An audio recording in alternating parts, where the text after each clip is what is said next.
What's up YouTube? Today's video I'm going to go over one of the most exciting uniques you could possibly find in 3.1a, and that is the Impossible Escape Jewel designed by Steel Mage. Now this jewel pretty much allows for impossible combinations on the passive tree, and I do think that this jewel could lead to builds being a lot more viable, but generally this item is going to lead to a lot of power creep.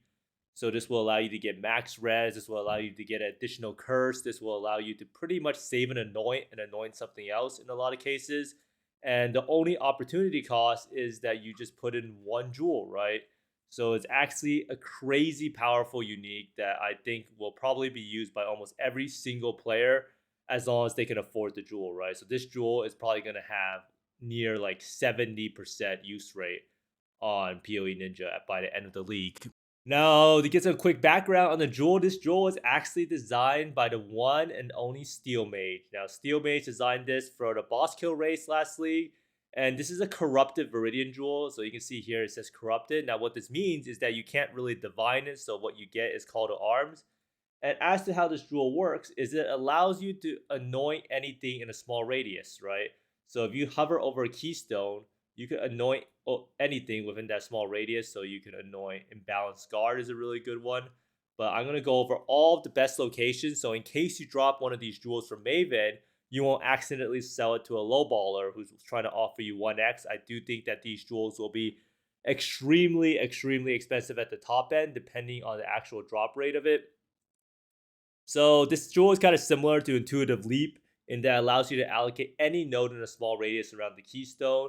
And Intuitive Leap pretty much does the same thing, right? But Intuitive Leap is limited by the fact that you can only do it where the jewel stock is. So this is pretty much Intuitive Leap, except you can do it around any keystone on the passive tree, allowing you to reach places on the passive tree that you would never be able to reach before. So you can pretty much think of it as a wormhole of sorts. Now, something to note, a lot of people do ask is, can I take a keystone? Say you can take a keystone over here, and then can you actually take the jewel socket here? And that actually does not work, supposedly.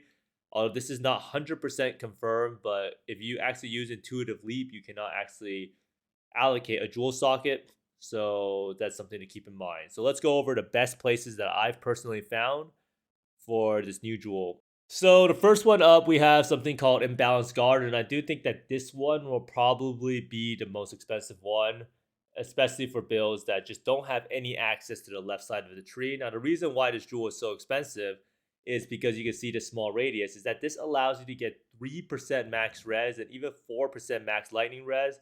Now, this is huge, especially if you're a melting of the flesh user and you need more max res to hit 90, or if you're trying to use Nebulous. This actually helps out a lot for aura stackers, and potentially actually allows you to use Nebulous at a very low or effectiveness, right? So this gives you up to 4% max res for one element, and it also gives you 5% chance to deal double damage. Now this node is pretty much only taken for the 5% chance to deal double damage, so this is pretty much comes down to 4% max res for one element and 5% double damage. So you can expect to see this jewel be extremely expensive.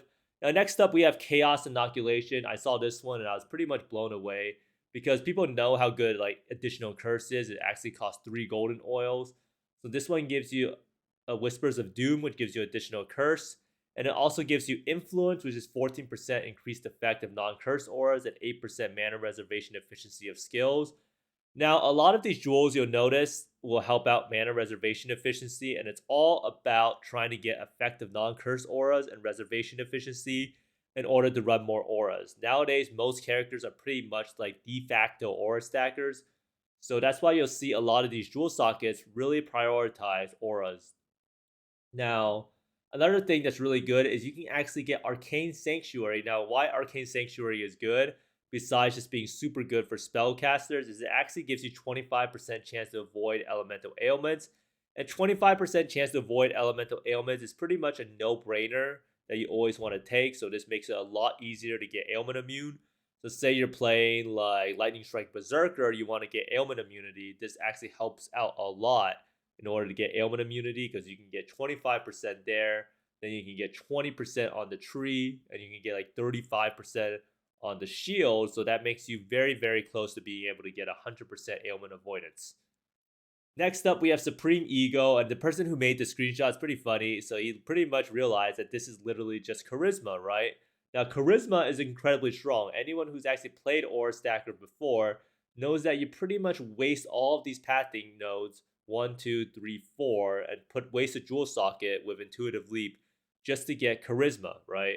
Charisma is just that strong because it gives 16% mana reservation efficiency and it gives you 8%, so 24% reservation efficiency total. So expect to see this one also be extremely, extremely expensive. Now, next up, we have one called Conduit. Now, Conduit pretty much gives you charge generation, and charge generation is incredibly good, especially if you're doing any juice maps at all, or maps, or pretty much mapping. You'll pretty much have power charges, frenzy charges, and endurance charges up all the time. Now, if you don't have access to the Mark Mastery here for Frenzy Charge generation, or you don't have Blood Rage going, it's actually kind of hard to generate Endurance Charges or Frenzy Charges.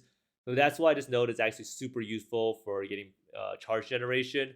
Now, another good one is you can get True Strike, which is a pretty good crit chance node and crit multi. And then you also get Hired Killer, which is a decent life node. So I do think that this one may have some value because of the overcharge node. Although I think that this one will not be super, super expensive. And next up, we have Iron Grip. Okay, next up we actually have Iron Grip, and this one is pretty much used because people always love life nodes, right? So if you're playing hardcore, this is pretty good. It allows you to get a good chunk of the Scion life wheel, and then you can get Constitution, you can get 15% life over here.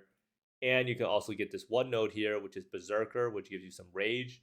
Now, there's a lot of really good ones. I don't think this one is super, super crazy. I think if I had to rate my top three, it is definitely going to be the Charisma one with Supreme Ego and Balanced Guard that gives you 3% max res and 5% double damage. And CI, which will be Whispers of Doom, which is additional curse and more aura stuff. So you can pretty much see auras are the name of the game along with maximum res. There's also potentially another good one over here, Elemental Equilibrium, which is 1% max res and 20% chance to void elemental ailments. And if you're playing like Venom Gyre or something, you can also maybe take acrobatics and get like projectile chance when forking. So there's so many things that you can fix with your build, right? And that's why this item is so amazing. So this is a really good, unique idea concept, and it gives builds a lot more customization and freedom, right? So if you're playing like, say, a build like on the right side of the tree, you'll never have access to max res. It allows you to pick up certain cool things that you'll never be able to get. The sad part is you can't really get you can't get sovereignty. So Ancestral Bond's probably not going to be worth that much because you can only get these two nodes and you can't actually pick up the sovereignty because I think it's just outside of the circle.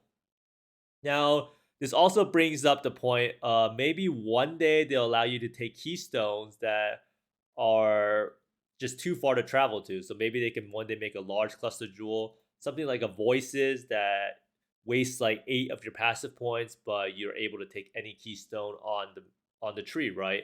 And I do think something like that could potentially open up a lot of new builds, especially for builds that might want to get like Lancing Blows or CI and stuff that's at the bottom of the tree. And it does mean that this could be very, very cool, and we'll see a lot of new builds. And it's always nice to see that they make a lot of cool uniques that's going to be coming for these community boss kill events. Now, in Sentinel League, they're doing another one, a Sentinel boss kill event for the 6 Uber Pinnacle bosses.